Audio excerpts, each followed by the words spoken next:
好，持续来关心台风的最新消息。那么最新的一报，现在看起来对台湾的影响以及风险呢持续提高。目前距离台湾大概还有1000公里左右。那目前呢，因为海温上的条件温度比较高，加上风切小，未来持续在往台湾靠近的过程当中，有机会呢持续的增强。因此，在最接近台湾的时候，大概已经来到了中度台风的等级。目前来看到呢，持续因为速度来得比较慢，因此呢，从画面上看到呢，它轻易的变得比较胖，而且能力呢以及强度持续的增强。下一张图表，我们来看到它实际呢接近台湾的路线。今天一早呢，在持续的南修，目前看起来有机会呢，在礼拜3的时间点发布海上台风警报，甚至不排除呢最快的时间在礼拜4有机会发布的是陆上台风警报。而到了礼拜5呢，如果持续再向西的话，目前对台湾的时间点影响就在这个时候，包括了整个北台湾以及东半部呢会有比较剧烈的影响，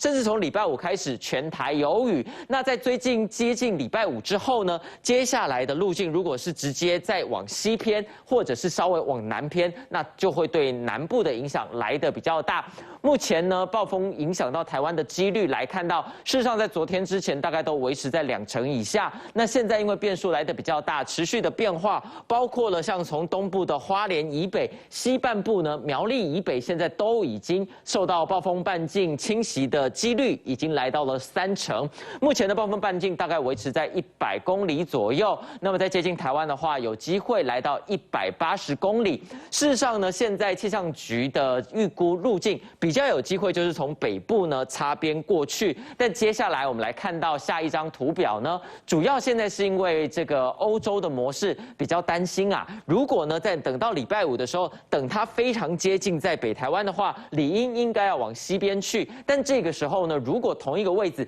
再有另外一个低气压或者是台风生成的话，就变成一个大低压带。那对台湾影响最不乐见的就是一旦呢它从这个地方滞留，或者呢是往南边来偏，横扫整个北部到南部，那对台湾的影响就会来得更加剧烈。以上是这一节的台风快报。